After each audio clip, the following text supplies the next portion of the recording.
job, buddy. P1 right there. Good evening, Internet.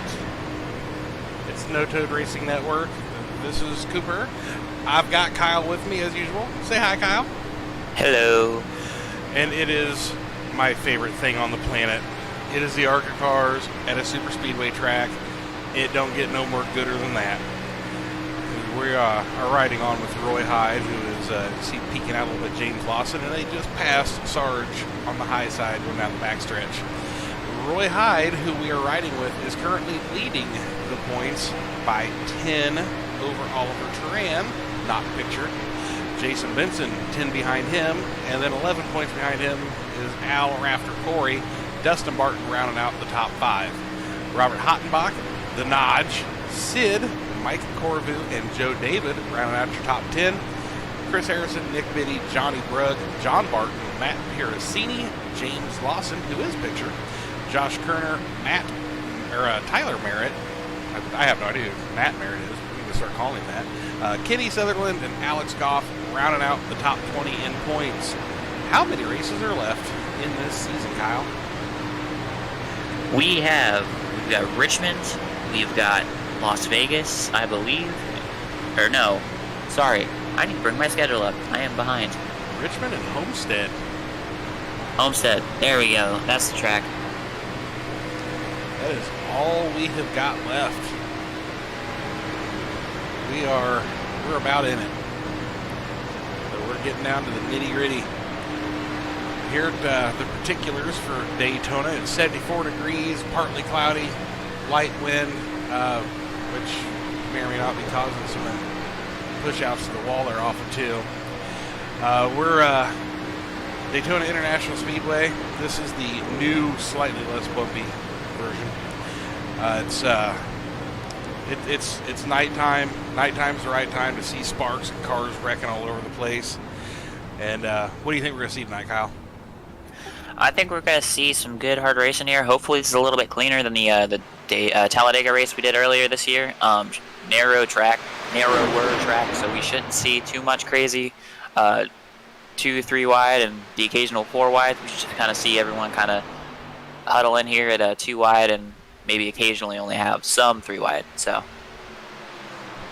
and there's plenty of us that will go out 3 wide, but you know, the discretion's a better part of valor. That was the next thing I was getting ready to talk about. Was the Corvus have teamed up on the Bartons. The Blinken car there, the 77 of Mike Corvu, who is right behind 22 there, trying to get pictured. We'll just ride with him. This is Mike Corvu. He has decided that it's a plate track, so he needs some help. Calling Cliff Corvu Jr. in. He is a semi-professional sim car driver, which works good because No Toad Racing Network is a semi-professional league. So we're going to see these guys gang up. The Bartons versus the Corvus. The Corvais. No, I don't remember what I called them now. We were trying to come up with what we should call them as a plural. But we'll see if having people in and around the couple moves. That could have been it. Right on here with John Barton, who has a big blathering line of nonsense that I spit. It's if you don't, we don't like none of them apples. You can take them apples and put them back in your bucket, dude. I said that. I don't know why I said that. I've told you guys I don't listen to myself. Right in front of him though was Rob Hottenbach, and there are things that I like, and for a lot of you guys, you've probably realized I like old stuff because I'm old. And that 98, I'm calling it. That's my winning pick is Rob Hottenbach because Mountain Dew car. That's why. Yeah, I think we're going to see some people come up to the front. It's going to be probably the hardest one to pick a winner for, but if we're going to pick somebody to kind of be out front and kind of lead a lot of these laps of the race, I got to go with Johnny Brugg. Not because of thinking he's going to be able to just keep it out front the whole race, but I think if you're out front, you're not going to get caught up in a lot of these accidents that might happen throughout the rest of the pack. You know, being out front means you're either wrecking the whole field if you get caught up in an accident, or you're just a car or two ahead of it. Yep. The chrome green rims really look good on that. I think that Rob has figured out and this is really not a pun, but the sweet spot for, fat guy like an old paint schemes, because you throw a Mountain Dew in a glass bottle, you've got a fat happy Iowan, let me tell you that. But I don't know so much that I can really, in all honesty, say any body is any more the favorite than anybody else. Just simply for the fact that it's a plate track. This is why everybody loves them. This is why I love them. It's the one shot I got to run up front usually, and you get to that big slingshot. These cars have a lot of horsepower. They've got the wicker bill on them. We're going to jump onto the new handy dandy camera I made, and we're going to see if we can find us a white wing. Well, that's a red edge. If you look at the back of this here, you look at the left corner and the right corner, you see how it looks like there's a little bitty kind of a kick out, almost like the edge of an arrow. Now, if you were standing at the side of the car looking across, the spoiler is standing straight up. And then if you take your right hand and stand it straight up and take your left hand and touch finger to finger like you're trying to make a number 7, that's what you've got going on the back of that spoiler. And that is actually just collecting air and causing drag. And you also have the roof rail. That there is the wicker bill, the roof rail here, that you can see just barely behind that, looks like a hockey puck on the roof. That's where the camera would be on these cars. That little piece of bar that's sticking up running across the roof, that makes the car basically less aerodynamic. It slows down the front car, it makes a bigger hole in the wind, and lets the car behind suck up to them better. And that's part of why these cars draft the way they do. These were the cars that they were running the early 2000s, and man, I don't know for my money that there has ever been better restrictor plate racing than that package. I hope everyone at home has their notebook for Cooper Aerodynamics 101. There will be a test. Dude. I don't like tests. Well, there's going to be a test on apples and wicker bills. And maybe how to cut a apple with a wicker bill. Yeah, we've seen many aerodynamic packages over the year, but this is the real OG with the first real iteration of just kind of mandating some sort of drag in these cars to kind of pack these cars up alongside having those restrictor plates. Because even then, when they implemented the restrictor plate, you would still be able to kind of knock those spoilers down to 10 degrees and really get that speed going. This is the era of where they're testing loads on spoilers to make sure you're not sneaky with a little bendy spoiler. You're just everyone should have the same wing angle, and got a wicker bill on top, punch a big old hole in the air, and get these big runs and allow for more competitive racing. And by and large, it worked with the ARCA car, which there's most of us that just flat out couldn't tell the difference because we've never driven one of these in real life, but these cars on a super speedway drive way different than anything else. So, they obviously are far, far different, but I've heard the next gen, the Daytona 500 wasn't too long ago, and that was one of the things that everybody was super thrilled about was the slingshot's back, the slingshot. And these cars are absolutely one of the old school slingshot cars. You get that run on them. Of course, the NASCAR started screwing around with things under the hood and, kind of changed that. But, these are almost a throwback to the 80s when you had that big old car and 12 bajillion horsepower and you just got to run through the air, made that vacuum behind it, just off you went. It's good times. It's fun being old. I got about 25 plus years to get there, but hopefully I understand. I've been old for like 30 years now. All right, let's see if we get the grid to pop up. We do. We have got pole sitter Michael McCuskey on the pole. Sitting outside. Corvu. Well, where's his help? Clear back in ninth. Well, this is gonna be something. Oliver Turan, our streaming king, is starting third. Jason Benson, or actually, I might just call him Johnny Benson. Old sticky fingers. We're gonna call him Johnny Benson tonight, maybe. Ben Dewberry starting fifth. Gary Sargent in sixth. Nick Biddy seventh. Joseph David in eighth. Cliff Corvu in ninth. Mr. Roy Hyde in 10th. James Lawson, good run, man, at 11th. Got Matt Parasini in 12th. We've got Chris Harrison starting 13th. Willie Whitaker 14th. Rob Hottenbach in 15th. Johnny Brugg, old Johnny Rocket, starting 16th. Rafter starting 17th. Al Corey. Dustin Barton's back in 18th.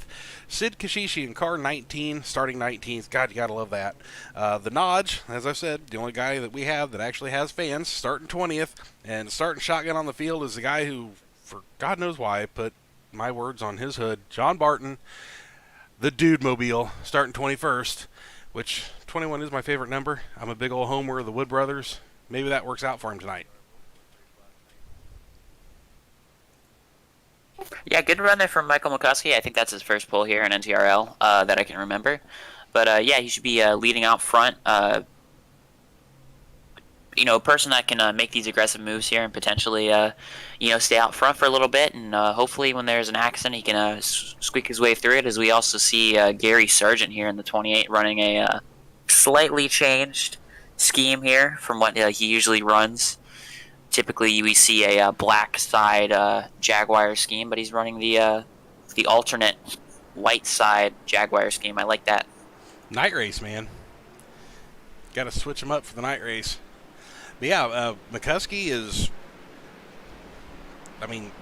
Dude's fast. He's fast a lot of places. So, he's definitely aggressive enough to try and keep inside and outside, kind of lined up with him. But there's 20 other guys on the track. The draft plays a massive role in this. Kind of looking like part of the guys are kind of hanging back there. But we got 75 laps. We're talking to some of our scouts, and we're 28, 29 laps seems to be kind of about the max what we're thinking for pit stops. So it will be a 2-stop race. Being Daytona, I'm one of them. If it's a plate track, I'm not putting tires on it. I'm just not. Maybe during the day here I might, but I personally wouldn't. Probably gonna see some fuel only, or maybe throwing a couple right sides on them. But these cars, to me, are cranky if you only put right sides on them. Yeah, it depends on the racetrack you're really taking them to. We usually we have a problem when you put right sides on it; it gets really snappy. But I've had it at times where you put the right sides on it and it just makes it really tight. So. Yeah, I don't think here tires are going to be much of an issue, but yeah, if it goes green, no tires. If it caution comes out, maybe put some tires on. You got 3 sets available to you, so take them when you need them, and tires do slightly make a difference later in the race. Yeah, they do help you be able to keep high to low and trying to work lines. That's something. Line is green.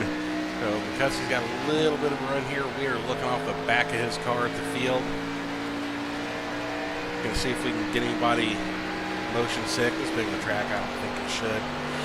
And go off into one, coming through the gears here up to third. Benson looks like he's kind of wanting to come down, but maybe not. Corvu and Benson on the outside, and Corvu's going to get hung. Everybody's going to go ahead and go low underneath him. Oh, yep, you see Oliver Turn come up high, kind of getting that second lane going. We got more cars here on the outside, so curious to see if that might move the momentum as we see Roy Hyde go to the bottom and the back. So we got a bit of an imbalance here, but we should be able to go side by side here for at least a lap or two. Yeah, absolutely. Daytona is the king of side by side for a few laps, and the tires do wear, and generally you want to get a little more strung out, but that is by no means a requirement. We will more than probably see this thing side by side, and plenty of instances of 3 wide. No Toad Racing League does the kind of enforce. Is that Cliff Corvu? He was tapping the wall. I think that was the 57. Yeah, that was old Cliff hitting the wall there. Just kind of bounced off of it. Didn't get that out of that wall glue. Kind of keeping him in there. Just a kiss. Well, these cars really they don't particularly appreciate kissing the wall. These aren't the Xfinity cars, and these are not the next gen. But the next gen is tough. It was touted to be that those rear tires really don't seem to like much contact. Seems like it breaks that toe link on them pretty easy, but that thing's still a work in progress. But these well documented. These are old steel bodies, and you touch them or you look at them wrong, and they fold up weird, and next thing you know, the thing's 5 mile an hour slower than everybody else. Yeah, I also got the damage model where you might hit something and it might fly up. I always kind of wish they had a kind of corner in the template where you could paint something for under your hood so you get a nice surprise when your hood flies up. That would be pretty decent. Right on here with Nick Biddy. We're running 6th, 5th. I mean, positions on this are just, I mean, yeah, it's going to change constantly. We've got, get you guys used for the idea that, we're going to miss things, all, 21 cars are side by side, 2, 3 wide. We're going to be looking at something else is going to happen. It's just kind of things that are going to happen here. Got to jump up and ride along here, little sticky fingers. He's pushing the leader. Actually, the leader's going to be that 28 car going to take it. We got Sarge to the point. Yeah, Sarge was strong here when we, not here, but at Talladega. When we were at Talladega, he led a bunch of laps there, and looks like he's trying to do the same here. We've got a lot of guys out front, NTRL regulars. We've got McCuskey, we've got Benson, we got Gary Sargent, the founder of the league. We got Oliver Turin, a newer guy, but it's kind of integrated well. And then we got some newer guys here. We got Dewberry right behind in the 06, and the Budweiser car, it looks Yingling car. Very, that does kind of look like a Budweiser car, though, doesn't it? I was thinking one of the Old Spice cars myself. It needs a little bit more blue. But, yeah, and then we got a Corvu, Mike Corvu, not Cliff. Then we have, looks like we have 46, Nick Biddy, Dawsonville, Georgia, native. We've got Roy Hyde on the inside. We've got 57, Cliff, not Mike Corvu, James Lawson. We've got the 26, looks like, or is that 26?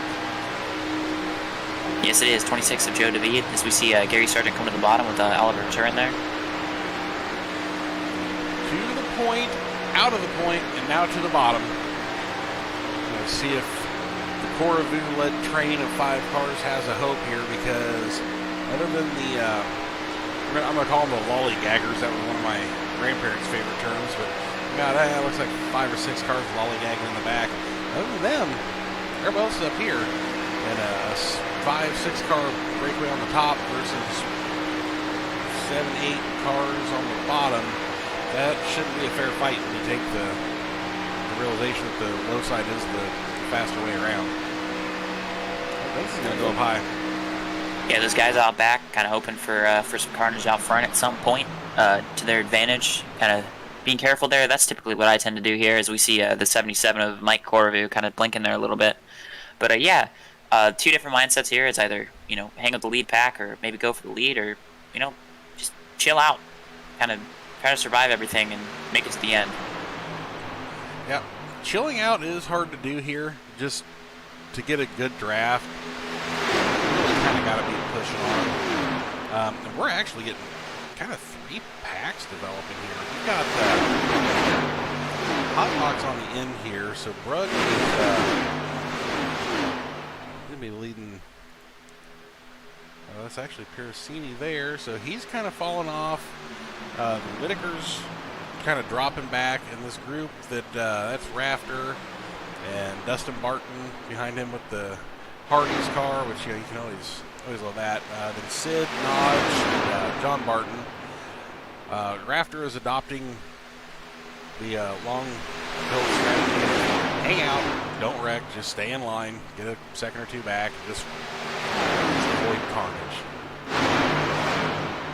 Yeah, and that's a good strategy, but we're pretty tame. We're side by side here, but we're not making really aggressive moves. We're making really, really calm, calculated, just precise moves. Nothing crazy, as we see Roy Hyde kind of making a contrarian move to what I was just talking about, kind of getting out there kind of aggressively. But that was an oopsie daisy. That was an oopsie daisy coming up.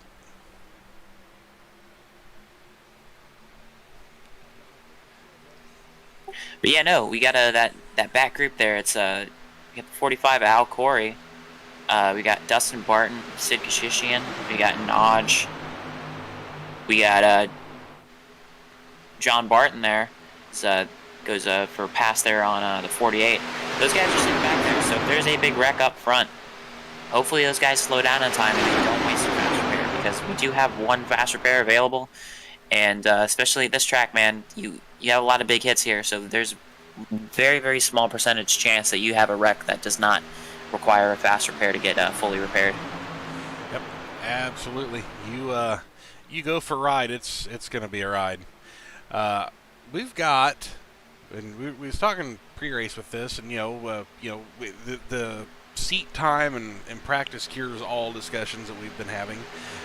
James Lawson riding right here in 7th, the Go Daddy Danica I Can Turn Left mobile, but I guess he's going to come up and kind of play Cal Naughton to Benson here to his Ricky Bobby. I'm guessing that's why he's up there, is to help push if he needs help, because these cars, you generally need help, or you got to find that sweet spot to get that massive run out of the draft to be able to slingshot around. There is a definite spot you need to be in, and being packed up like this is not where you need to be. Rug taking them 3 wide through the back of the pack. That gets tied off at 2 or 4, and they into make the wall. contact. Oh man, Piracini just about took him with him. And the Johnny Rocket, the Turf Lord's car, doing got a caution out here. Doing a little high-speed lawn mowing. Get them loaded up, boys. Yeah, it was just a 3-wide situation there.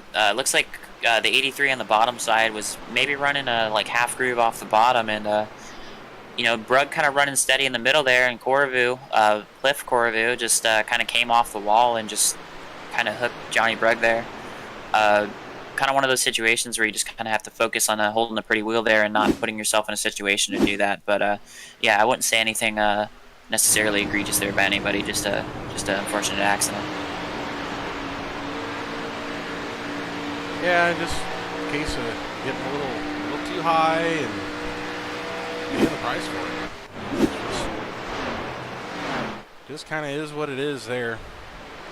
So we're gonna rack them back up here with a dozen laps done. We got Sarge, Hyde, Turan, Benson, and McCuskey gonna be your top 5.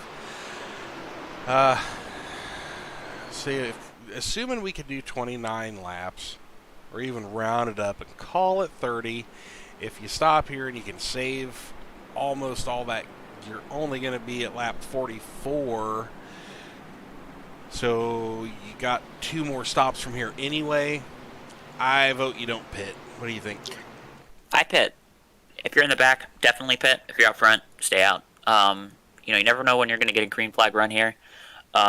Especially if you're in a championship fight here and you're towards the back of the pack. We have Roy Hyde and Oliver Turn out front, but we have somebody like Al Corey in the back. Just pit for the fuel, and hopefully you find yourself in a position where you're leading a pack, and you can kind of stay out those extra laps, and hopefully your group's a little faster than the other group, and you can kind of leapfrog, or, as we see multiple drivers coming down here. Yeah, it looks like everyone, not everyone, but a lot of these guys thinking that the fuel might be worth it, just as some extra assurance here for the rest of the race. Well, the broadcast is showing the red lights are on the entry to pit road, which would indicate to me that we got open. We had a crash on pit road between James Lawson and the 98 of Hottenbach. Yep, they weren't far enough in. Let's see if we can find that on software. Let's see what we can find. Yeah, it just looks like Hottenbach was just trying to turn into his pit box there, and either forgot that the passing through cars doesn't count until you get into the box, or I don't think Lawson did anything wrong there, but looked like Hottenbach just kind of forgot about or just didn't realize that Lawson wasn't in his pit box.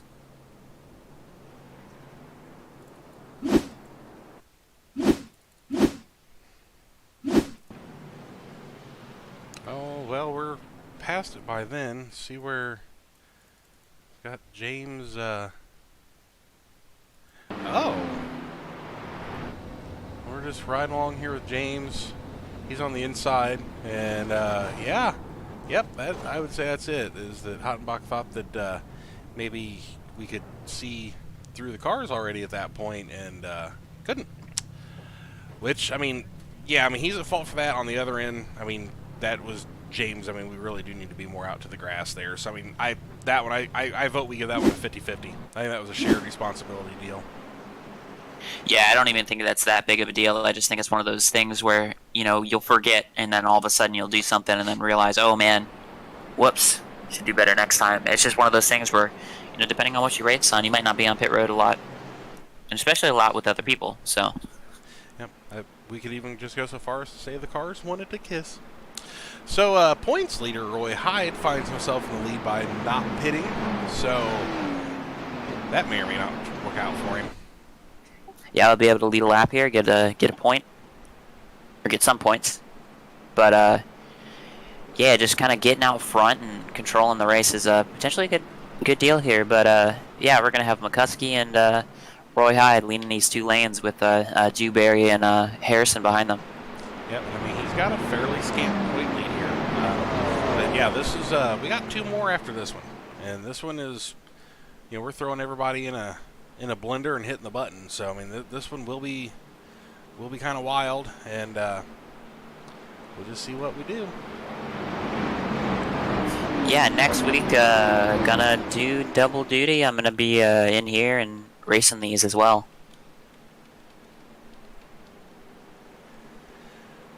Any chance you get for your home track, you gotta show up. So I'm gonna be at the modified race Friday. I'm gonna be at the Xfinity race Saturday. I'm gonna be in the be at the Cup race. I wish I was in the Cup race Sunday, but yeah, Monday be in this as well. So I'll get 4 days of Richmond, 3 in real life and 1 virtually. Not too bad. Not too bad at all. And for anybody at home, if you get a chance to go see a modified race anywhere, take it. Those things are awesome, especially at Richmond and Martinsville. I'm not sure how Rafter is replying to us on the YouTube chat while he's supposed to be racing. You get yourself a nice little keyboard, extra monitor. Green's back out, coming into lap 15. We got 60 to go. So if you can save some fuel, maybe you just come back down at lap 45 and hope for the best, but I'm not real hopeful for that. The guys are lollygaggers in the back, they may be able to save a little bit of fuel. That might be something they can pull off. Yeah, and I don't even think as we see Al Corey and John Barton here going below the double yellow, just maybe back off there. But bailing out. Yeah, you got a pretty wide action here. Nick Biddy cutting it close there in the front nose of Roy Hyde. Yeah, we're getting some things moving around here. We've got 22, 28 going to be at the point of both these. Get those side by side of them. See where everybody shakes out, but I definitely don't see where we're super tight.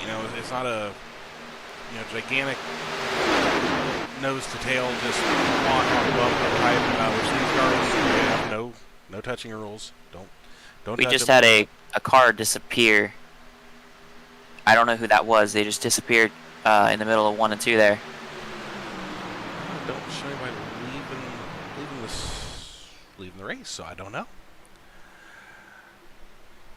What I do see is my pick is on the high line heading for the lead.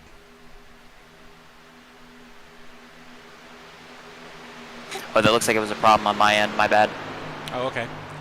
But we got Johnny Brugg, who is riding the dew train to the front of... Oh, boy, that was a wiggle getting in there. Higher. I'm not sure if he's just trying to get the run down the banking or what exactly it is he's trying to do. Jump on here and look back off the back of Johnny Brugg and Roy Hyde. See if he's having issues staying lined up. Looks like he's drifting up a little higher. Just sitting position with some of these cars, I'm kind of one in that I prefer to push, but I kind of have a spot I like to be at, and I don't like to be in people's bumpers because I have a hard time seeing around that spoiler. So that could just be it too. Roy could just be hanging his nose out of hair just so he can see.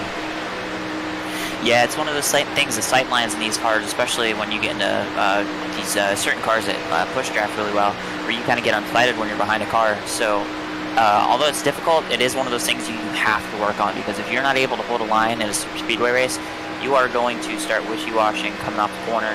You're going to be not running your line down the straightaway. You're going to bump into the side of somebody, and you're going to cause a huge accident. So as much as it might suck, it has to be one of those things that you do work on and hopefully, fix to where you can run a solid, consistent line. As we've seen McCuskey kind of running off that double yellow line there. If we were all packed up, that would have been an accident. So, yeah, just one of those things that, everybody on the sim here kind of needs to learn at some point, is just kind of holding your car in the line at the super speedway race. Yep, we've got the typical push, and they got the 98 just past the 26 of Joseph David.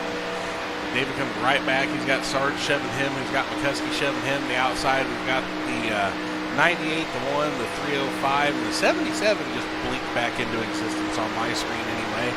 And Oliver Turan's back there behind the sometimes visible Mike Corbu. And the rest of the field, well, that's attached anyway, is staying low. Pierce Heaney's back there a ways. He's trying to make his way back up front. Gonna ride back around here and see everybody go blowing by us at 12 bajillion miles an hour. Yeah, he's being brought up on comms that Corvu's, Mike Corvu is having a little bit of connection issues, kind of blinking every once in a while. Potentially might see him drop out of the pack here. Yep, he's been blinking since practice. That was as soon as I came on, which I've had a couple weird bugs, so I kind of thought that maybe it was something that I just didn't have fixed. And then I realized that I wasn't seeing it anywhere else. So I've been kind of keeping an eye on him all night. Definitely got a little bit of case of the twitchy interwebs. Yeah, and it looked like something last week. We had some connection issues last week, as we see, Mike McCuskey is just kind of getting that push and just kind of pushing up into the second lane there. It's very, very dangerous. Got to keep that car in the double yellow if you're on the bottom. Yeah, well, and Sarge is drifting up a little higher too, so when you get that target fixation where all you're doing is staring at a point on that TV panel of the car in front of you and just kind of follow them. I have caused a couple of wrecks doing that, unfortunately. That's the only reason I know about it, because I've done it and then watched the replay and realized what I was doing. And that's a hard habit to break. Yeah, not trying to pick on one person in particular. It's just kind of one of those things where you might see somebody kind of do the wash off, and it's particularly, and also somebody could be just, running up a bit of a groove and kind of get the run because someone's running higher up the track. Don't want to make it sound like every single time someone comes off the yellow line they're being aggressive or making a mistake. Just one of those things where if you're kind of constantly kind of flying off the yellow line, it's kind of eye-catching and potentially a problem. Semi-professional, Kyle. Semi-professional. But hey, yeah. Semi-professional, but we need to be able to keep it going in a straight line. True. But yeah, no, they're keeping them on the yellow line. I mean, that was kind of part of the supposed advantage of that, just because you were taking the shortest way possible. That made that line advance. And if you're coming up, you're really defeating the purpose of being on the bottom. Yeah, and there's actually kind of not a skill, maybe call it a skill there, just kind of, as we see the 77 of Mike Corvo blinking again, kind of seeing, being able to hold that double yellow line, but exiting it, there's a specific way that you can exit off that double yellow line, where you can kind of maintain your momentum, kind of cutting down a little bit, to where it allows you not to drop too much speed. So there is a little bit of skill here when it comes to some of these deals of holding your car and being able not to scrub a lot of speed here as the leader of your line. Yep, and that's also a fair point of trying not to get in there and crank the front tires so hard that you're skidding them around and burning up tires. So there is some fine art to this, but super speedways are not like black magic. It's not like somebody who can run a 28-second lap at Darlington. I mean, it's not something like that. McCuskey heard us, so he's going to go ahead and go up to the top and run that higher side and just take the momentum off the corner. It also adds in the part of the fight on that top lane. And, oh, man, boy, from there, that sure looked like Barton and Nodge was going to get it in the back. They're going to get into each other in the back. It's that crazy. But the one thing, that high line anybody who's been in it, we're just not staying lined up very tight up there. Brug's been doing a pretty good job. This is also the default iRacing setup. iRacing setups are not known for being super loose. So, you know, these, they're probably not set with a lot of tape, but the cars probably are tight, especially on the bottom. Yeah, it's a problem with a lot of these. Is we see, man, Gary kind of was up there in middle lane, looking like he was potentially going to go 3 wide middle there with Joe David up front with the 26 Crown Royal car. Yeah, just yeah, iRacing tends to skew on the tighter side with some of their setups, just to kind of be a little bit more beginner friendly. I don't think that's a necessarily perfect call, but you know, it's their sim. They think that's the appropriate thing to do, the more beginner friendly thing, and that's the kind of thing we have to deal with these fixed sets. Benson rubbed the wall. Looks like he's going to go ahead and continue on, but drug himself to the back. Which, you know, if you're going to have a problem, do it in the first third of the race, and the first third of the race is already over.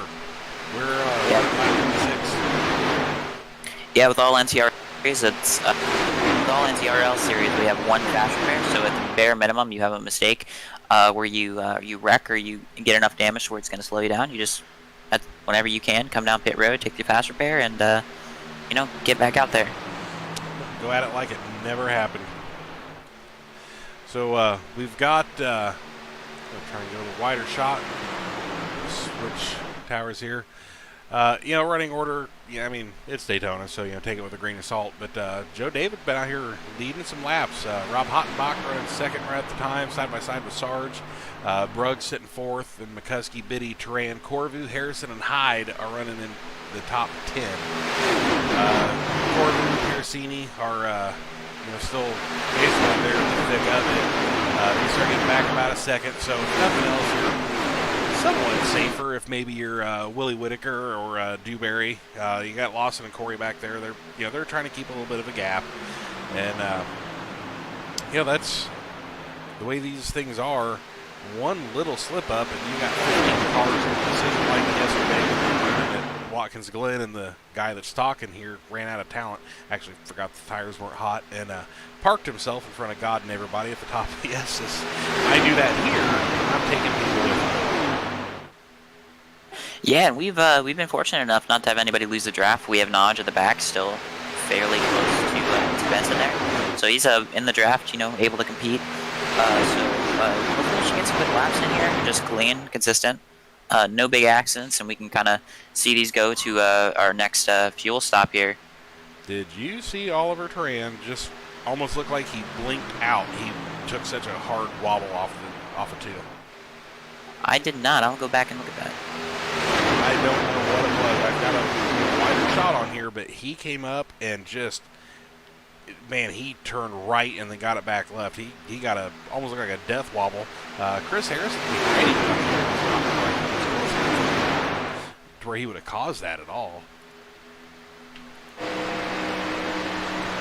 Yeah, no, he's got a good look back there. Chris Harrison back there doing work.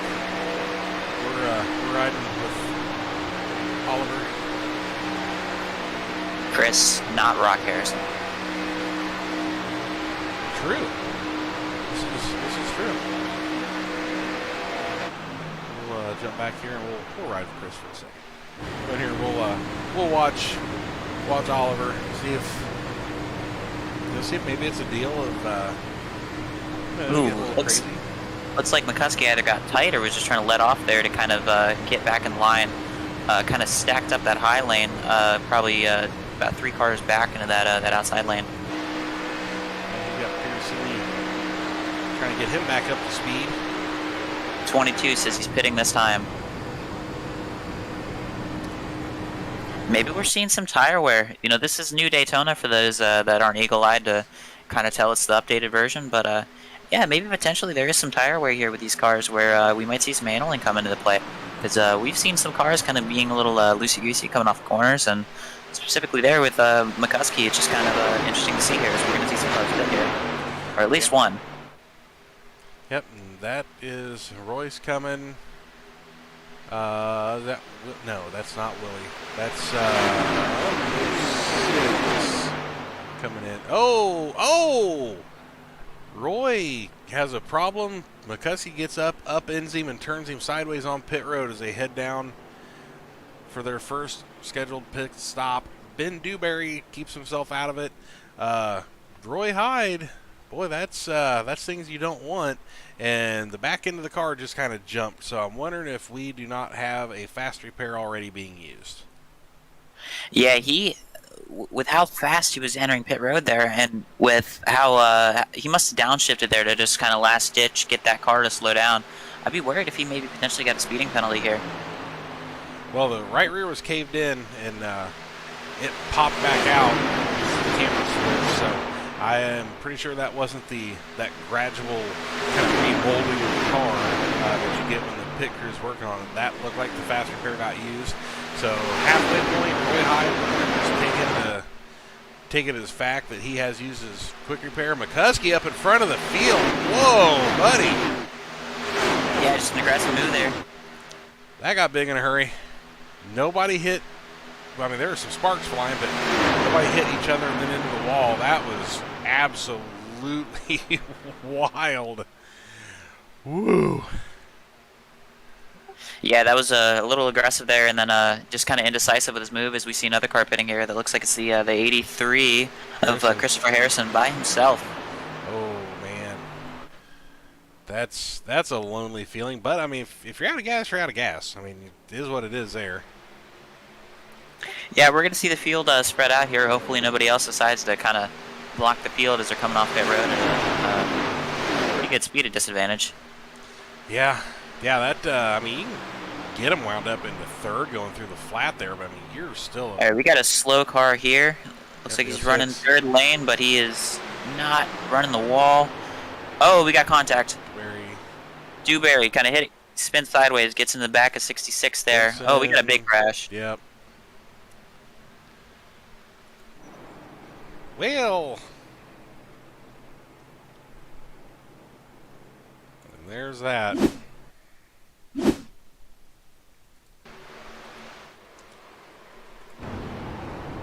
Yeah, unfortunately there it looked like Koravu was running probably a third of a lane too high there, with Dewberry kind of running high enough there to where he would have been out of the way. Just like an unfortunate situation there that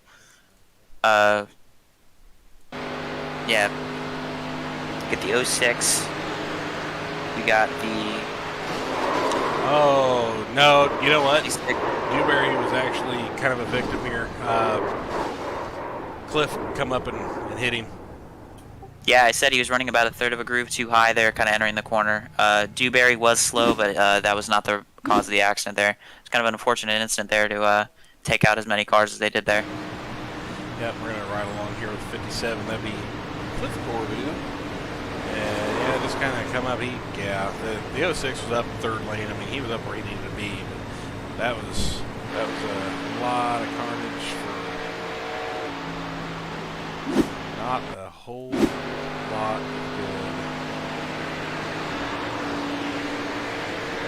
good. Yeah, so Benson and John Barton, as well as James Lawson and Dewberry, of course, getting damage there.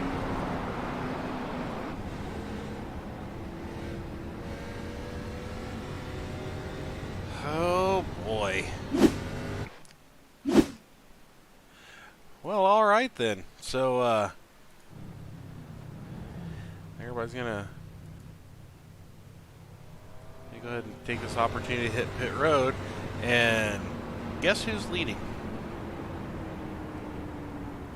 Is it... Oh, Johnny Brugg. Chris Harrison. Oh. You talk about living life with a horseshoe somewhere that you're hiding it. Personal locker. What turned into pretty unfortunate... Prison wallet? Yeah, the personal locker, prison wallet. Anyway, you go into, boy, you don't want to stop by yourself, and meanwhile, you're the only one on pit road while the rest of the field's wrecking. Boy, that worked out pretty good for you. Way to go, Chris. So he's gonna have 40 laps to go. So still lights. We're gonna go 37. We'll probably be starting lap 38 when we go back to green. It's still gonna be too far. I mean, we're still gonna have one more pit stop to do. But boy, that's how you just managed to get some track position. Sometimes you just need good old-fashioned luck. Yeah, get on Chris there to get on top of the stage there. Hopefully no one smacks him out of the top spot there. Definitely hope. Benson's still on pit road. He is going to be taking let the crew work on it approach to the car there. And there goes Roy Hyde peeling off. So, I don't know, is this cycles? There we go. I say, so we're looking here. We've got Mr. Harrison. We got Johnny Brugg. We got Oliver Turan. Hottenbach, David, Corvu, Sarge, Piercini, Whitaker, Biddy will be your top 10. So, it's going to be the first 5 rows here when we get lined back up. The cat's out of the bag. You know, we've wrecked them once. Now it gets serious. If we wreck them again, there's going to be some rage quitting. Well, I don't even think rage quitting. I just think you're, you know, there's a good chance you get stuck with a lot of required damages. We can knock the wheels off. We can, you know, do a bunch of stuff here, damage-wise to these cars where, you know, they're not drivable. I do think Benson did not take the fast repair there because he still has a little bit of damage to that left rear. Yeah, he was on pit road for 90-some-odd seconds. As I was saying, he was taking the approach of letting the pit crew work on it rather than burning the fast repairs. So, yeah, I mean, he's seen enough of these that he knows once we start wrecking, we don't like to stop. It's kind of like Pringles, you know, once you pop. Can't stop. True that. We're coming through turn 3 and be working in turn 4. We're going to be getting ourselves back up to speed. Time more 1. Going to be just passing the halfway point for the race. Got we'll actually finish this lap. This will actually be right at half. So we've hit halfway already. We're making record time. Said no one ever. Pace car's in, and Harrison said bye. He's gone. That works great at some tracks. That works terribly at a super speedway. Everybody's going to line up, get a big draft, and dispatch with Mr. Harrison quickly. Rob Harrison's going to, or Hattenbach, where got Harrison, going to come up and hook up with Brugg. They actually also got out there pretty far. This might get kind of interesting. Actually, What do you think? Oh yeah, as Johnny Brugg goes and makes the pass on Christopher Harrison there. Yeah, worked at the disadvantage there, Christopher Harrison, but potentially it could have worked out for him by having the field spread out here a little bit. Yep, he's trying to come back up and get in line. Ollie's already going to have a run. This is the problem with stuff like that. He doesn't have the momentum of all the other cars to be able to hold that speed. So on top of being slower, he cannot accelerate that fast because he's pushing all the air himself, where a drafting pack catches him and you end up losing 5 or 6 spots instead of 1. Well, I think the more important thing there is the fact that no one went and worked with him. Johnny Brugg did jump behind him, and they lined up with 3 of them, with the 83, the 1, and the 98 behind him. But the 1 and Johnny Brugg just decided, nope, not going to let you just sit out there in the lead, and went past him, and is now your leader. And then that, of course, made the decision a lot easier for the second pack that caught him, because then he's down on momentum. So, yeah, it's just that initial decision there by Johnny Brugg is what has pushed Harrison back there, but Harrison on the lead of the outside groove. Yep, so, I mean, all things said and told, is getting worked back up there. You know, he's sitting 3rd, 4th, depending on how it bounces any given second. And, you know, if anybody's going to be riding around the lead, Johnny Rocket said, I'll do it. Yeah, that's why I picked him. Every single super speedway race, he will fight to get to the lead, and he will not defend like an idiot, but he will just kind of hold a pretty wheel out front, as we see the 98 there kind of getting on the apron a little bit. Yeah, that'll make things dicey real quick. Factors, as they like to say. Piercini and the 37 are apparently going to go ahead and just call it quits on this run. We're going to drop back out here, and they see you later, alligator. And new leader, Christopher Harrison. Back to the front, under green, and he did that off the high side, taking the momentum off the high and dropping back down on the low. Maybe we have got a change from iRacing where the bottom lane isn't necessarily super dominant. Well, it all depends on as we see Johnny Brugg here. Yeah, Johnny's not going to be content here sitting in second place. Does not want to get trapped to where you're not the guy out front, being able to make these moves. But yeah, a lot of it comes down to the momentum. And if you're the lead car on the outside, you can kind of make that decision. Do I want to stay with this group behind me, or do I want to drop down in front of the inside lane? Because if you drop down in front of the inside lane, potentially you could take the cars out of that topside lane to where you're now all of a sudden the leader of a single file line for the rest of the race. And Harrison says not so fast, but he kind of outran his help again. That's another. Chris needs to be able to just touch that brake pedal a little bit and keep his help a little closer to him so they stay attached. He's getting that big push off of him, but then everybody's running them back down. So he's got that big gap again, just like 77 and 26 had a pretty good gap going there too. But the 83 and 98, man, you got a whole car length in between you. That is not a sustainable draft. Yeah, and I don't even think that's anything Christopher Harrison can contend with, because if he gets on the brake there at any point, if he gets the one of Johnny Brugg to clear himself, Brugg will jump down. Well, I'm saying more of just as he's going, just a little break. Keep watching that mirror. Keep the 98 at that same distance, and if nothing else, even if it's not a touching bumpers draft, at least keep that instead of getting that momentum, that push off the 98, and he's getting shoved out there a car length, and then he's got to slow down and let them come back up to him. So they're stretching him out and pulling him back like a rubber band. And that's why Johnny's able to hold that. Well, if they stay like this for a couple laps, over all the years of Daytona, they should be able to walk away from him.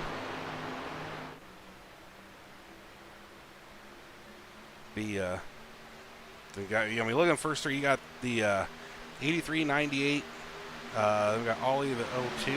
I guess cameras didn't know where it wanted to go there. 002, 28. If we can get those guys all lined up, and out of nowhere, here comes Rafter. He's running in the top 10. Yeah, uncharacteristic of Raptor here to kind of mix it up in the lead pack here, but potentially maybe seeing how many laps are left and thinking, hey, maybe we might go green here, so I want to position myself. I got a faster pair left with A-Rack, I'm good. Yeah, well, and him and Sarge are OGs around here, so it's just like everybody else. Get some help. If he's got some help, and get a guy that should race around a ton, and you kind of know each other's habits. Maybe that's what they're banking on. Sid's made his way up to the top 10 too.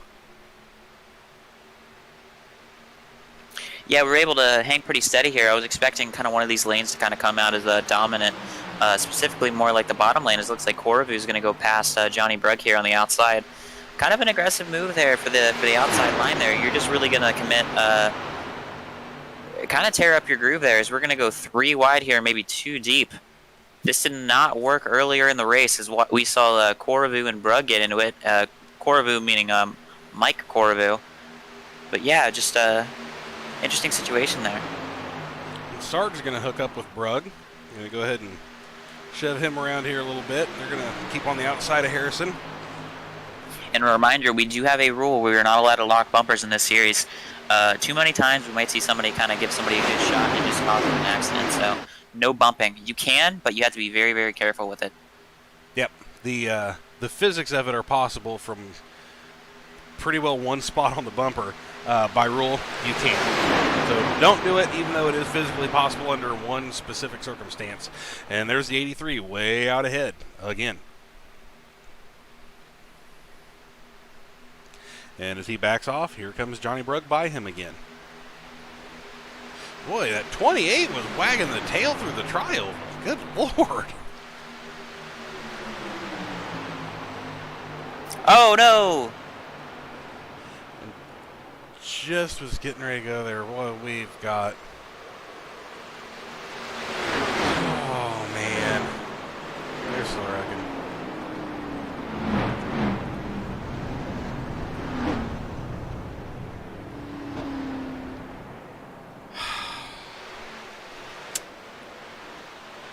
Well,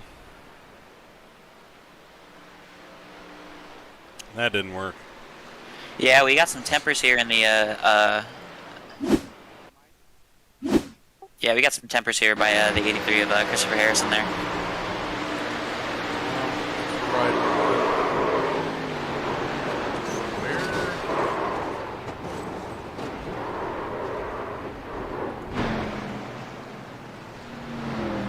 Well, he still got his fast repair. We got a bunch of laps, but see where.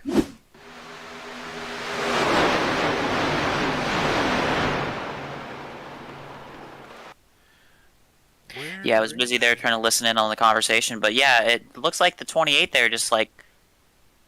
Uh,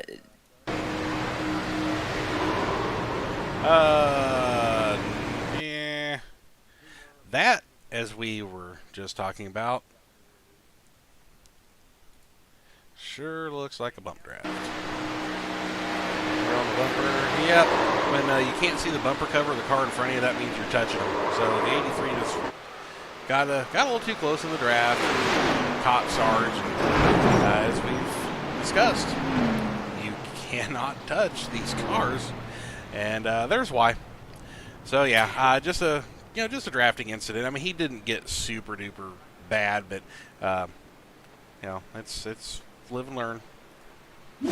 yeah, it looks like the 83 just Gary Sargent just got cleared himself.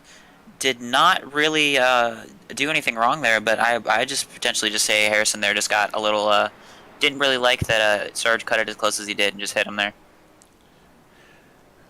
That could be, but I mean, no matter which way you look at it, it all just kind of comes down to the end result being that he got there and touched him. It's hard to tell intent.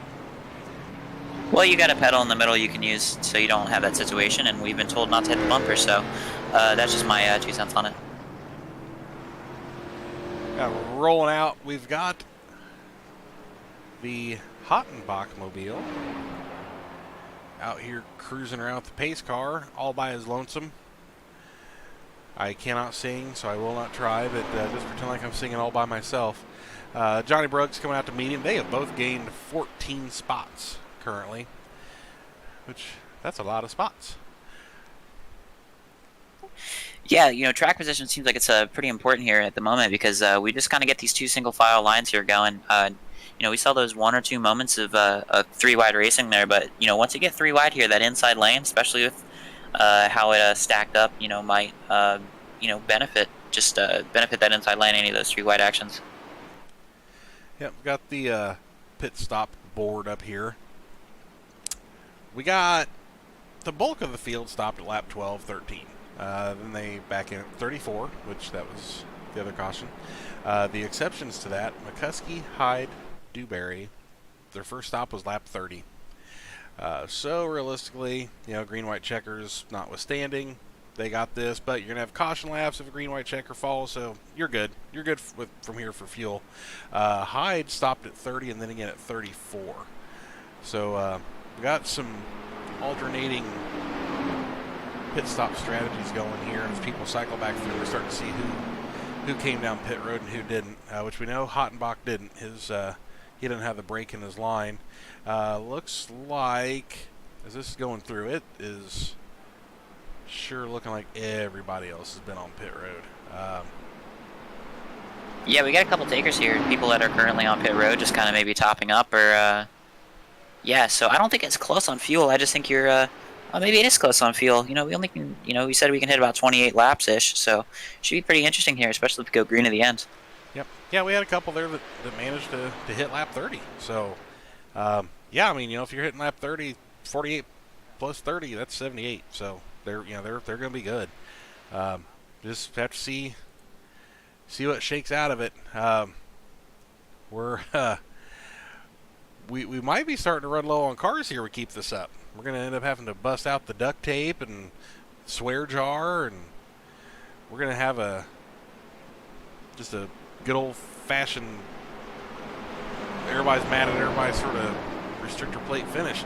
Restrictor plate and short tracks, man, the tempers are worse there than anywhere else. Oh. Well, yeah. I also think you got to add road courses to that because there's a lot of people that kind of struggle with road courses, and then you go into a track like Watkins Glen where you have a 90-degree right corner, and just a bunch of people who might miss their braking point and then cause a big accident. So that's another place you got to add to the mix there as we're getting ready for a restart here. I feel called out. Green. Oh, I didn't. I wasn't calling you out. I'm just talking about generally. I've seen that happen way too many times. Oh, Rob, or you not Rob Hotbach? Come on, Listen to me. Drag the brake a little bit. Let the 26 come up to you. Don't get right out there like that. You need the help. There you go. There we go. He's going to get hooked up. Ollie had... I think that's an iRacing glitch. Ollie's got this real weird kind of... almost like a hook high and then drops back low when he goes off into one. Yeah, I'm not seeing it, so it might just be a thing on your end with the connection stuff. But yeah, going back to the road course thing, I'm just more talking generally. I do some Formula 3 stuff, and Formula 3 is just an absolute cesspool of just stupidity. Oh, well, if they're publics on here, yeah. I mean, most of that in general. I mean, it's like you got a bunch of memes on the back. There with a fantastic move. Just kind of got that momentum to the high side. Got a side draft on Johnny Brugg, and now the leader of the outside lane, Joe DeVee, to the lead. Hottenbach's going to, well, never mind. He's going to lose that momentum. Didn't get enough of a push off the 77. That sure looked like the beginning of a good slingshot run. And just kind of, I don't think I can use the term that I am thinking. He just lost momentum. We'll just call it that. But he's going to end up sitting here in about 5th out of this. So David's back to the point. Brugg's behind him. Oliver Tran giving his Twitch followers a ride from 3rd. We're going to go back on here on the 37 of Willie Whitaker, and we're going to take a look back, see what he's got going on behind him. Got the 77 Cordoba and the 24 of Kirasini, the 46 of Biddy, 28 of Sarge up high. Michael Kuski's down low, Rafter's behind him. So we've got a run. Yeah, we're seeing a little bit of a death of the high side here. I don't think we have enough cars up on the high side to maintain momentum, but yeah, maybe somebody up front here might, potentially Willie Whitaker or something might jump up here and try to get that second lane moving. Remember, kids, look at that weird blue line on the back of that spoiler that's running edge to edge. That's that Wicker Bill. A painted, not black spoiler makes it way easier to see. Yeah, we've got some good pushers, and they're at the bottom. So you've got Piracini, and then you've got McCuskey, who both are really, really, really good pushing. They're just hanging down on the bottom. 77, 46, 45 up top. I mean, it becomes a math problem. Do you have enough cars to overcome the other line full of cars? And right now that answer is no. Yeah, this single file line here, if we single file out here, we've only got 23 laps to go. We're coming to 22 here. It should be interesting to see if we single file out here when they decide to kind of make a move. Yep. The big picture is Roy's not up front. So we've got 2 races in a row now that the 305 isn't sitting up front. Now we do have a couple of drop-ins, so points that we should not absolute set in stone. But 305, he's got to burn a throwaway week here because of a bad finish. What else does he have that's had a bad finish? I mean, it definitely can shake things up. But I would say it's real possible. Right now he's running around 17th. He's the last car on the lead lap. We may be looking at a throwaway week for the 305. Well, we don't know yet, but yeah, if it does go green at the end, if we make it at least to the white flag, I mean, he is sitting so far removed from this lead pack. It's probably going to be hard for him to be able to make a move here. Yeah, for context here, we're gonna pop the map up, and we got the green ring around him. Sid is in the pits, so they are passing the start-finish line. As you see the 83 up at the top, that would be Chris Harrison, and then right behind him is the pack, starting with 26. That's your leader. So Roy Hyde is a half a lap down, just cruising by himself, losing time to the pack every lap. Oh yeah, we're getting tight up here up front. We got Johnny Brugg who's making a move for the lead here. As we go 3 wide, Oliver Turin just got into the 26. Oh, big crash, big crash. Oh, he's going over.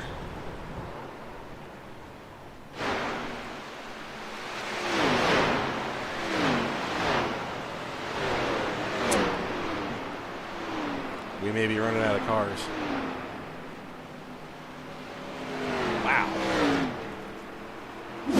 So I wish that would just somewhere.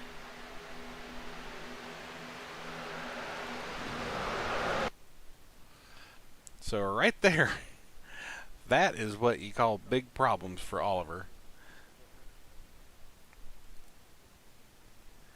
He's up into the catch fence. All the virtual fans are safe. Boy, he was wall riding that thing for all it was worth. Throws a tire to some lucky fan at home. Oh no, Tethers kept it underneath the hood. So alright, 002 about goes over during this. Yeah, Oliver just got a little optimistic there. There was room there. He did go under, but yeah, a little optimistic. But the 26 did come down on Oliver. Yeah, it was one of those things where I would say it's you know, maybe hindsight on the 002's part there, or potentially, you know, Joe David should have you know, at least heard, you know, Carlos. So but very, very, very late. So yeah, just one of those unfortunate situations.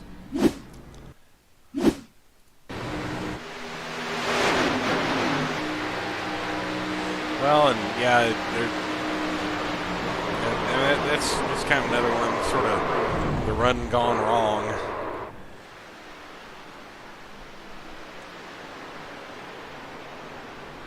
All right, so we're gonna. Yeah, that's why I'm so set on, you know, run that yellow line, because no one will ever be able to go underneath you there. I mean, they can, but you know, they shouldn't be going underneath there. As we see cars pitting here, just to assure that they're going to be able to make it here on fuel. As we see a bunch of cars staying out here, so we should see a shuffling up the front for the lead here. We rode along with Rafter through that one. Just nice basic avoidance. The front of the Miller High Life beer can is all wrinkled up. Might be time to change that sucker for a new bottle. So I imagine that we probably don't have a whole lot of fast repairs remaining on pit road.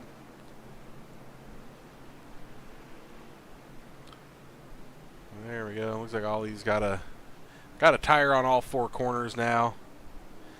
Benson's going to pull out, get rolling. That brings us around to, who is our leader? Matt Piracini. And outside, front row, dude, John Barton. And so Piracini's up 11 from the start. John Barton, remember, he started shotgun on the field. He started 21st. He's up 19 positions right now, rolling around second. Then showing him up 20, so he's running first. That's the way that math works out. Then we've got Corey. We got Hyde. So, you know, everything we just said about that, never mind. Yep. To bring up here, YouTube chat for me had been down for a minute. Looks like we've got a Corrivo fan, Corrivo. So they put a pronunciation in there. It says Cor/I/Vo. So Corrivo. Or is it Corrivo? Oh, dude, I'm too Iowan. I can't put that kind of sound together. Because core, it's corn. That's just what we know. Do you want to see the 77? Corn. Corn. Well, at least there's not a second one in there where it might be confusing. True dat. Oh wait.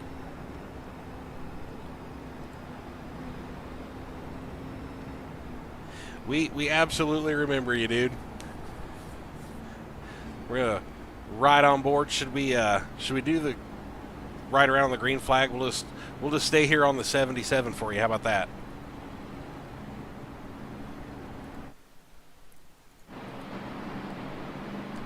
Oh, that bright green spoiler on it. Man, why didn't I use that? Mr. Mike here has got a Wicker Bill Wonder there, man. Bright green. Just getting lined up with Mr. Biddy.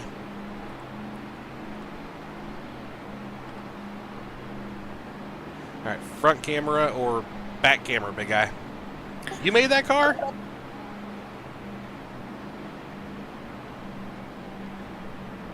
Well, we've got a paint maker in the chat. Maybe you guys need to Need to get him and Kyle hooked up. I don't know how I feel about two people sharing a mouse. Well, one of you works the left button and the other one works the right button. This should work out okay. Well, that's like saying one person gets to use the gas and one person gets to use the brake, but we're only going to Daytona. Well, there again, Iowa, these dirt tracks, we do that up here. True story. All right, we're going to go inside the 77 and we're going to take this restart and see what we can make out of it. Yeah, 24 gets a good start here from the lead. Yeah, decent jump there for the 24. 24 is going to have about 2 car lengths to the person behind him, which is Al Corey, but they're side by side with John Barton and Al Corey.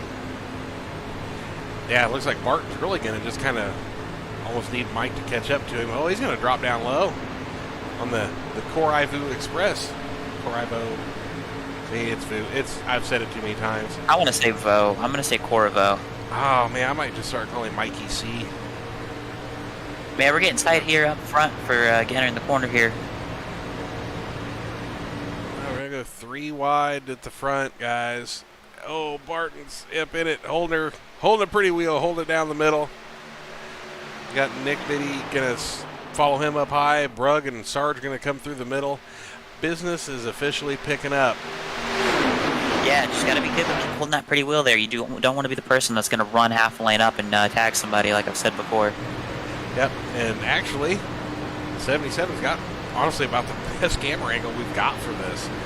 So he's right next to Roy Hyde. We've got all the players. Well, looks like Raptor decided that that's enough fun for tonight. He's going to go ahead and drop and let these guys see if they wipe each other out first. So back to side by side. We're right up on the high side. Third car back because Brooks kind of low, kind of high. Just trying to keep the momentum back and forth here.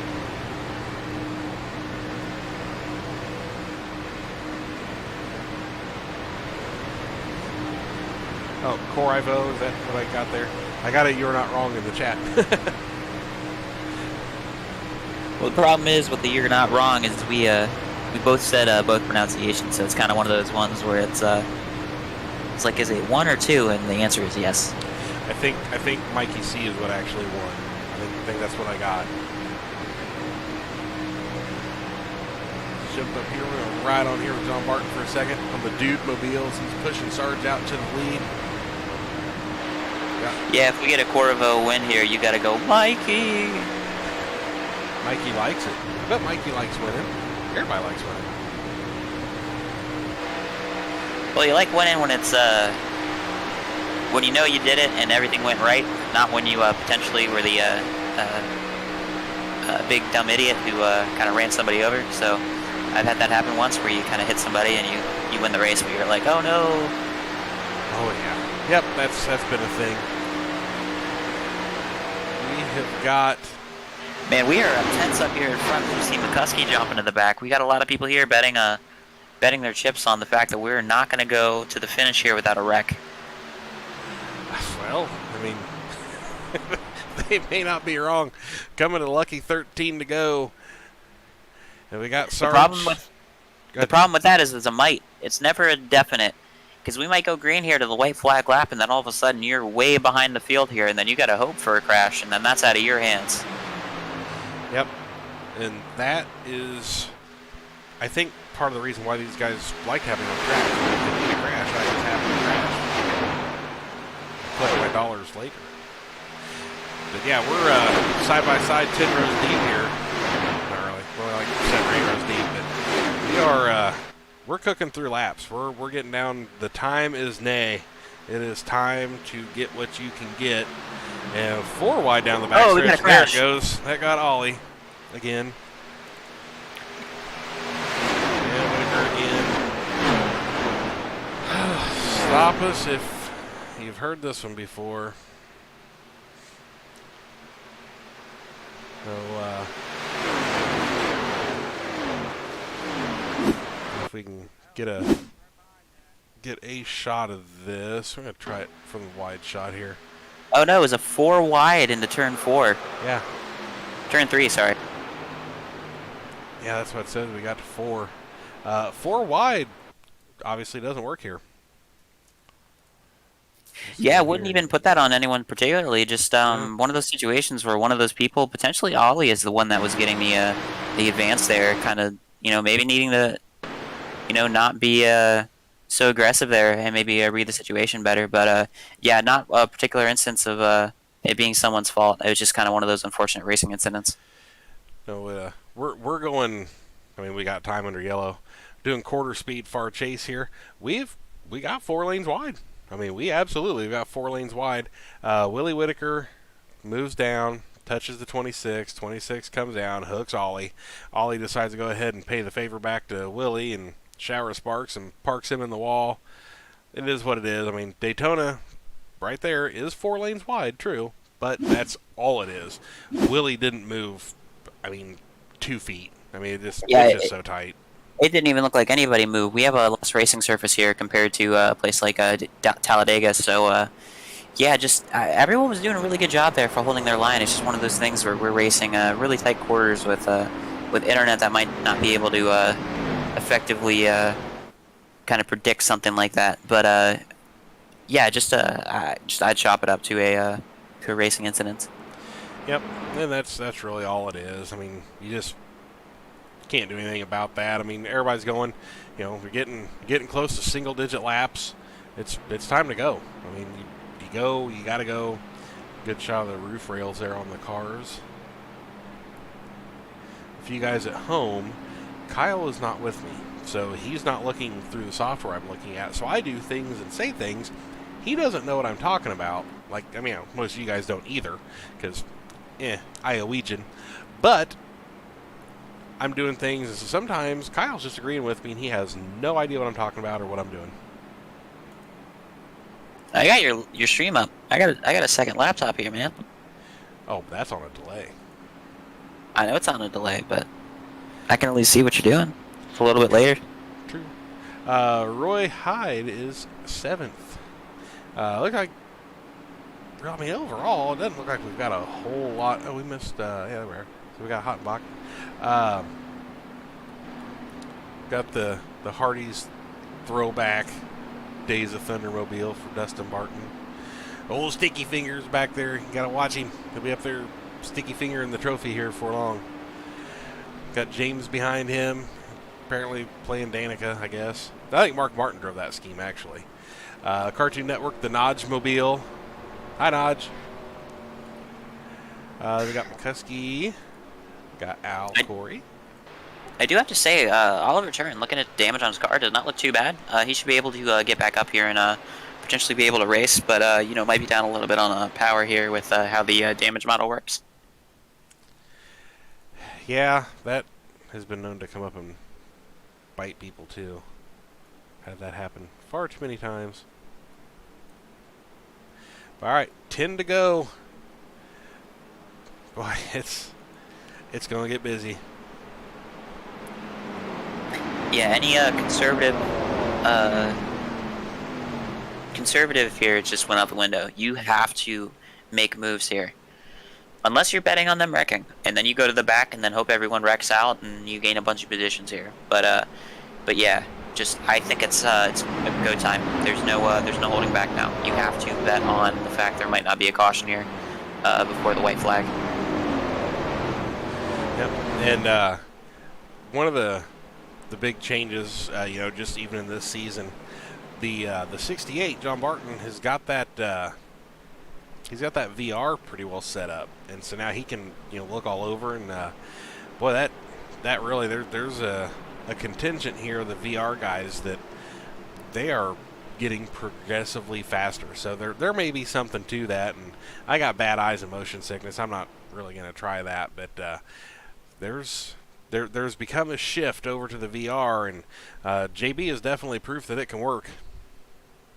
We have Willie Whitaker, who is just disconnected from the session, so unfortunately we are down to 20 runners here. Or no, to 18 runners here. I've got 17. McGreen's back out. Sarge's going to lead him down. Piracini, you see the 24 is still stuck on the 1, but then Same thing we've had with all the leaders, that they're taking off and leaving their help. So Sarge is going to have to hope that Brug's going to go down, and I don't know that he's going to. Because, that's not first. Brug's going to go for first. He's not going to get back there and push. But JB's going to get caught up. JB's got some blinkaroo going on. I just wanted to say... Oh, man. Roy just got sent by the 98. Oh, man. Well, there was everybody. This is gonna set it up for a late race restart here. Whatever laps we had left is severely cut down. We might only have about 6 or so laps to go here when we get going again. That's... Alright, so you see right there, the 98 taps the 305, sends him. So as Roy starts coming back up, but Biddy's already getting spun, hooks back into him. Yeah, it was just an accordion effect there. It looks like Roy was going to play it tight there with the bumper gam. He was getting as close as he could, but had to check up. And then the 98 just got back at the 305, which shot the 305 into the 77, and that caused that whole incident. Once again, a racing incident, in my opinion. Yep. Well, it's super speedways. It just is what it is. Just watch this thing live. It's coming down head on, and it's the guys that are getting paid millions of dollars to just do the exact same thing. And I think we're going to have to ride along with Benson on this, because it looks like he gets kind of sent to the nether regions there. I'm kind of thinking he may have just ate the wall. Yeah, I think he might have just died at the hands of Lawson. Get on here, I'm going to go to Benson. Yep, he got it back. Oh no! We got her figured out. What do we see while we're riding through the grass, Jason? Oh, well this is going to be a cool deal. Goose! Here we go. Well man, we're going to have somebody drive through the grass more often while we're wrecking. Kind of a cool view.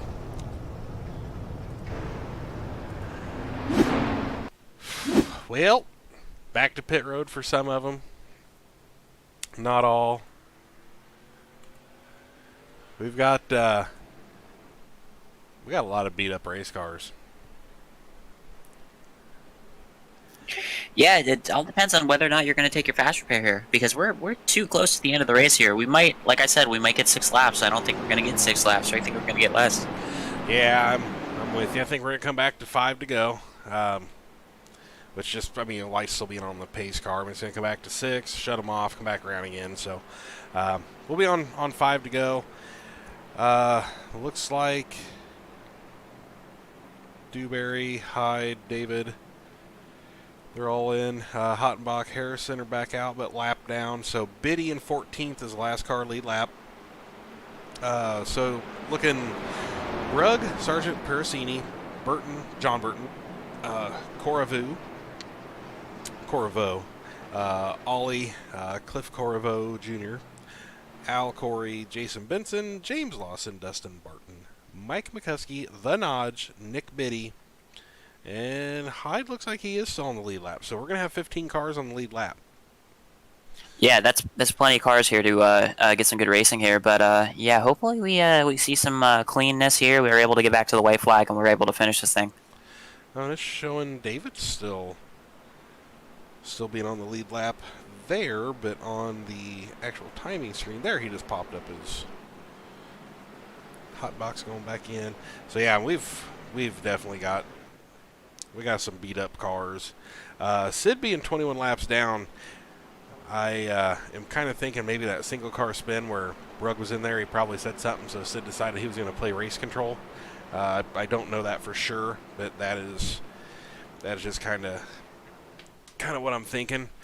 And so we're going to have 5 to go, which is more than enough time to wreck these things one more time, or 2, because we do have a green-white checker to burn too.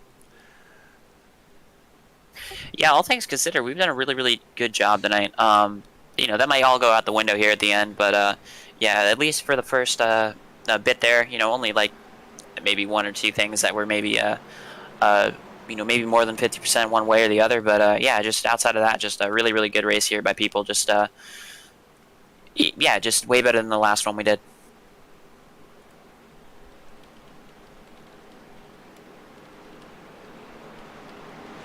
And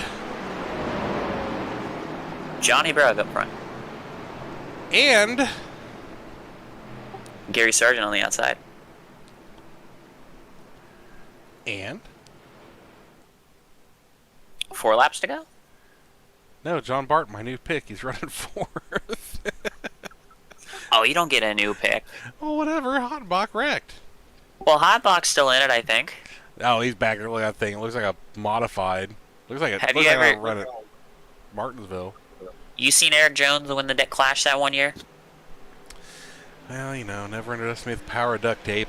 We're back under green again, and note Johnny Rocket. See how he's staying on the bumper of the 24? That is how you build momentum. That is a correct restart. Good going, Rocket. I don't know a whole lot, but I have been a student of the Dale Jr. Institute of how to plate race, and I've paid a lot of attention to that. All right, heading down the backstretch. Hopefully we can make it a little bit further than last time. Well, never mind. I'm not going to say it. Not going to jinx that. We're going to ride around here with Johnny Rocket. Leading that inside. Boy, they've got a... That's... Piracini's just as good a pusher as I remember. He has shoved them up and gained them 3 spots. Jump up to the high side, get a little momentum there, and Piracini's going to go ahead and take the shove off the 77 and run underneath Johnny Brugg. Yeah, it looks like Johnny just saw that there's a lot of cars on the high side there and maybe thought that the momentum out of the bottom lane was about to go away. Oh, as we got contact here, Oliver Turn and Al Corey.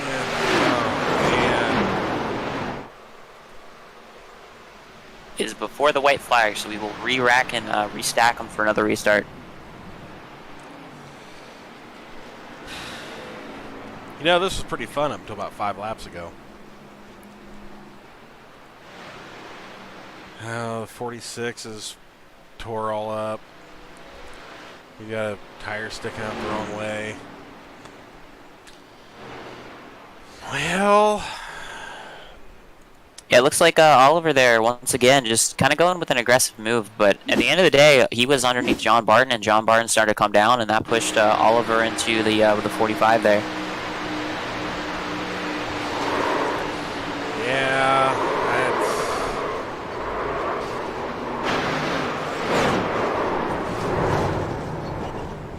that's... Boy, that sure... Yeah, that really didn't... That didn't look good. Yeah, all he's got to run, comes down. Ah, man, Yeah, that's just 2 cars that were really close. Oh, there you go. Yeah, it's one of those situations where he gets there, he is there, but at the end of the day, like, John Barton's not going to know that someone's on his inside until about half a second before that wreck happened. Not even half a second, maybe a little bit less than half a second. He's going to hear car inside, and even if he starts moving up there, I think it's still going to make contact between the 002 and the 45. So, like I said, just need to maybe have a sit back and think and go like, hey, maybe that's not the smartest idea at that situation. Yeah. Nothing egregious, just opportunistic, and maybe not a move you should be making. But we are coming down to the end of the race here, so Yeah, right. It's now 2 to go. So I mean, it is what it is. It's plate racing, and this is going to extend it for a green-white checker. Yeah, we were close there. So Yep. Yeah. All right. Well. We only get 2 attempts at a green-white checkered, so hopefully we can make it the first time around, so we get some good racing here to the end. We're going to have Piracini and Brugg are now going to be split up. The Corriveau Express going to be there in 3rd position. We start behind Brugg. Sargent is going to be starting, or no, I'm sorry, we got 77 to be behind 24. Sargent will be behind Brugg. Barton's going to be on the bottom. Corey's going to be up top. I'm not going to say it, but I'm going to stop talking about cars where they're starting at that point. Just kind of lead everybody to that direction of what I'm thinking about is, is this going to be it? And hit buttons to pop things up on the wrong screen. You guys like that, don't you?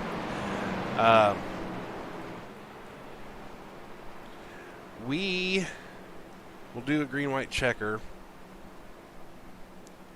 And we got 14 on the lead lap right now. There's a very, very important debate going on here amongst the lead drivers. How many times has Cooper gone to the bathroom during the broadcast? None. Shock. Naj bet 4, so I think he's down 4. We only have a couple minutes here left of the broadcast, hopefully. I think you need to, do 4 more bathroom breaks before Naj can win some money there. Nope. That is a big old fat 0. I've been here blabbering the whole time. I haven't taken a bathroom break through any of our broadcasts, mind you. That's why I have an absorbent chair. Oh. Yeah. Ew. Yeah, see, it's like that. I got a genuine NASCAR race seat.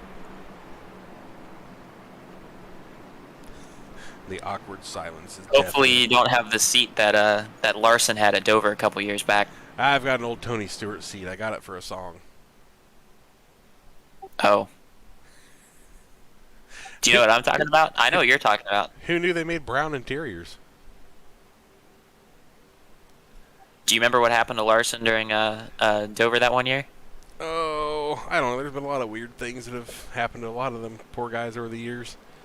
He had a seat problem and it twisted one of his testicles. Yeah, no, I wouldn't sit in a seat like that.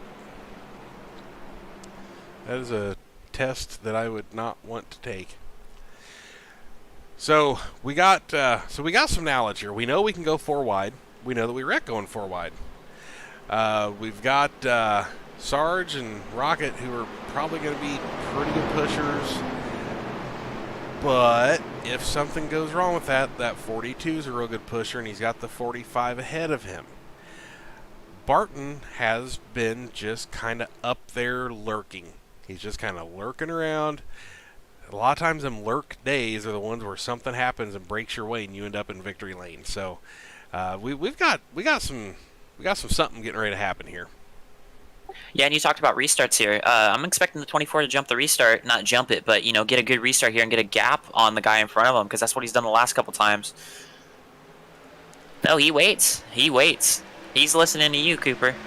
Yeah, you need to have help. You got to have that momentum. Oh, well, I thought Sarge was going to take that 3 wide. Well, that is a oddly bold move. Now, right there, realistically, he's getting a little too close now, but the 45 is at the right spot. If he could have had the 42 get behind him and give him a little shove, that'd have been the perfect spot to run these 3 wide down the backstretch, and he'd have probably been out front. The 77 is all over the 24 like a cheap prom dress. JB there in the 68. We got 3 wide behind him. That is Dustin Barton, 3 wide all the way down the back straightaway. Hold on, Ma, here I come, he says, down into 4. He just gained seriously like 12 spots. The Hardy's car, the Barton brothers have hooked up on the bottom. The Koravu cousins are not connected. Advantage. White flag. Brugg at the line by a whisker. We got Sarge going to be up on him. The 77 and the 24 are all but touching. This is going to be tight through there. And that bottom lane tucked up and staying tight like this is exactly what you've got to do to make the... this is where you're making speed. This is what I've been talking about, and here they are doing it. Oh. Yeah, Corvo had a shot there to clear himself up, and then Johnny Brugg got the run back, so we're going to have a 2 wide battle here between the 24 and the 1. JB worked up a little bit, and I think he was trying to use the air and split the 1 and the 28 up a little bit, and I'm not dead sure that it didn't start to work, but everybody kind of got caught, and we're 75 cars wide coming into the trioval for the finish. Harry Sargent on the outside, 24 with a run. The 24 is going to get a line. There we go. Just burn them all down anyway. We're done with them. That is everybody. Who won? That is the 24. Piercini. Matt Piercini. 3 wide finish. Gary Sargent on the man. outside past Johnny Brugg coming in the trioval. Look at the gap between the front 4 drivers here. There was no gap. That was awesome. So I mean, we're just gonna just quarter speed. Everybody can just watch this in all its glory. But you've got Sarge, Brugg, and Piracini 3 wide at the front, and John might have got sent off the nose of Dustin because he went to the high side real quick. And yeah, he just keeps it off the wall. But as we go rolling down through here, that's all we've got. Yeah, I think unfortunately for Johnny Brugg, if Gary Sargent had sat behind him, which he shouldn't, if he's going to go for the win here, he would have probably beat the 24 there. But yeah, 24 there with the win, Matt Parasini. And I don't think we've had our top 3 finishers come into the booth here with less than a car length separating the 3 of them. I mean, that's awesome. That was an unreal finish. So I don't know how Matt's planning on doing burnouts, but I guess with the right front tire all that broke off the car, it probably will do a decent burnout. I mean, it'd be like having a brake lock. We got him stopped. Or maybe it isn't going to be able to do it. I don't think it's going to do it. He's trying. He's trying to give us a smoke show. Come on, Matt. Get that cheap Canadian internet. There. Oh, wrong. Well, you know what? The win's the win. I'm sure he's not overly disappointed, but I'm also sure that he's probably hoping he can do some burnouts. There we go. Fire in the hole.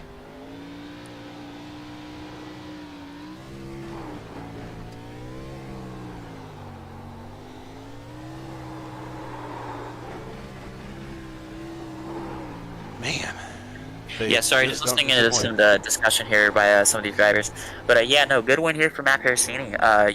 Absent from a good portion of the season here. But yeah, if you talk about people that have done the season this year, I mean, Gary Sargent, I mean we're kind of lacking some of the guys that are running for the championship up front. So this should be interesting for the points. Hey Matt, you want us to call you a tow truck for that thing? Yeah, she's a little more beat up than I was hoping she was going to be at the end of the race.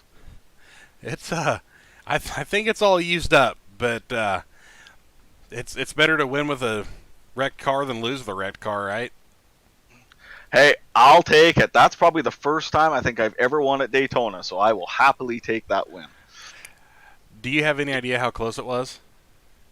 Oh, I know it was close. I know we were 3 wide, and I was like, well, we're going to be 3 wide crossing the line, and I was pretty sure we weren't going to make it much past the line before we wrecked.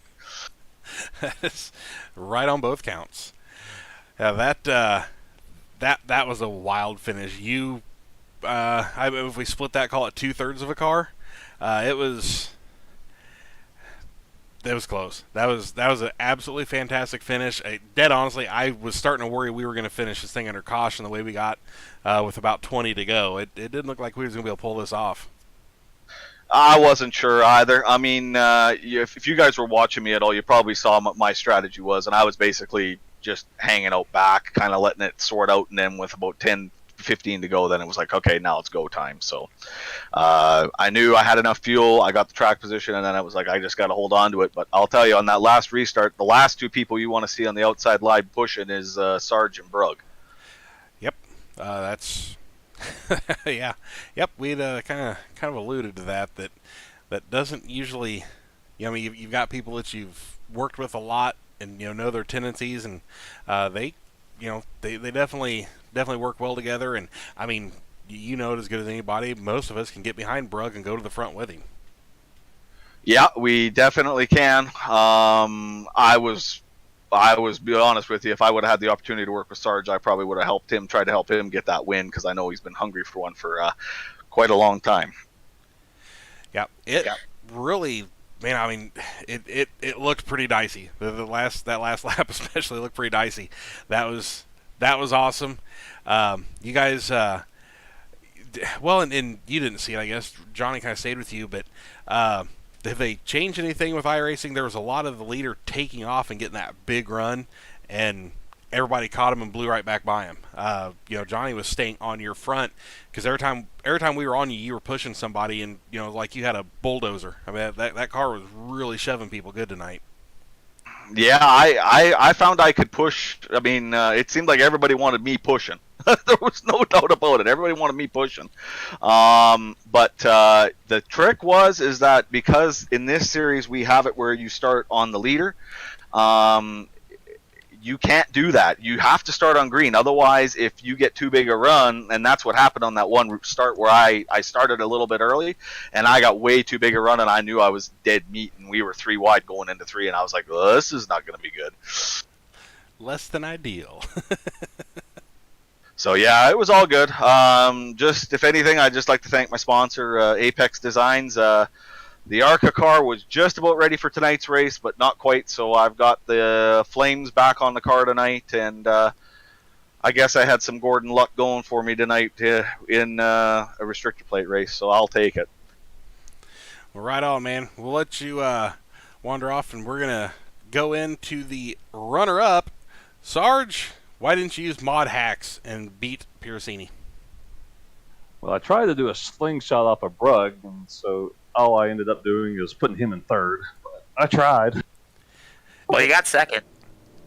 Yeah, and Raptor tells me second is the place to be, so I took his advice.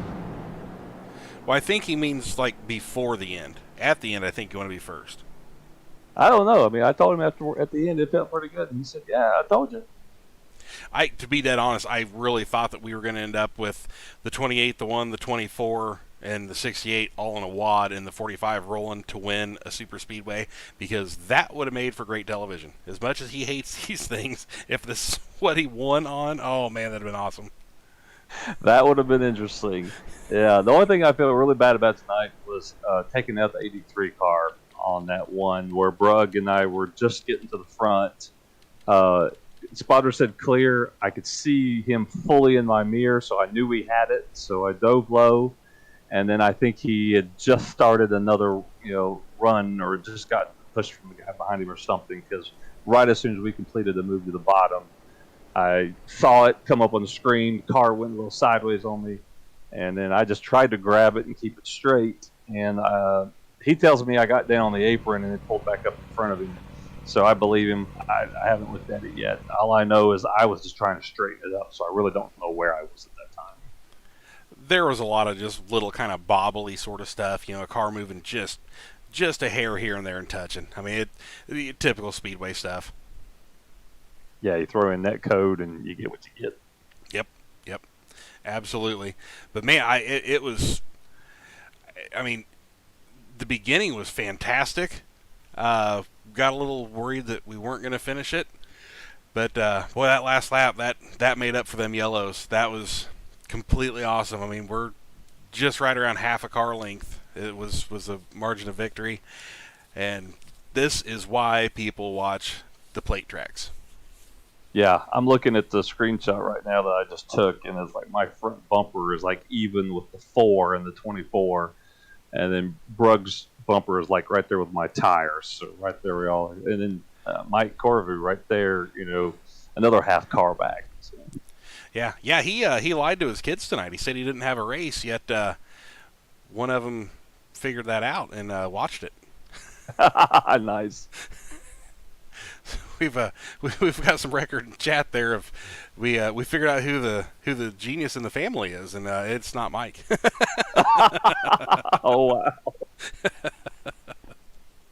Well, it was a great run, or a great race. It was like all kinds of battles back and forth. I heard someone holler out that 4 wide didn't work at one point, so I can't wait to go back and watch the replay, catch all the action. Yeah, the Daytona backstretch is 4.05 cars wide.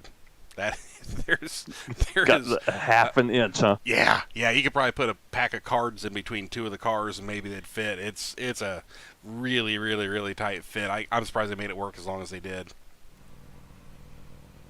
Well, I'll have to look and see the number of cautions, but I know we had that one earlier in the season where we had a lot of cautions, and it felt like this one was much better. Yes, it was. Yep, very, very, very, very, very much smoother.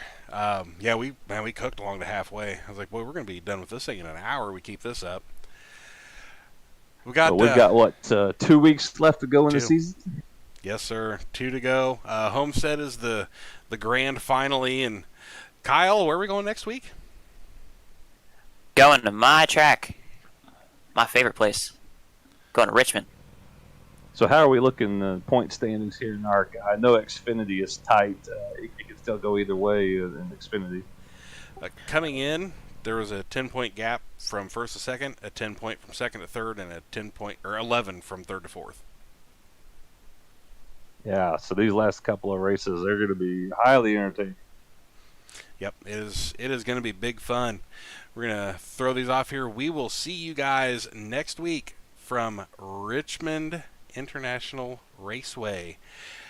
For Kyle, Night, for Sarge, for Matt Pirosini, for everybody, this is Cooper, No Toad Racing Network. We will catch you next week.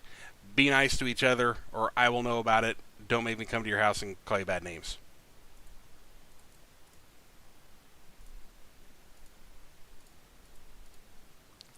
All right.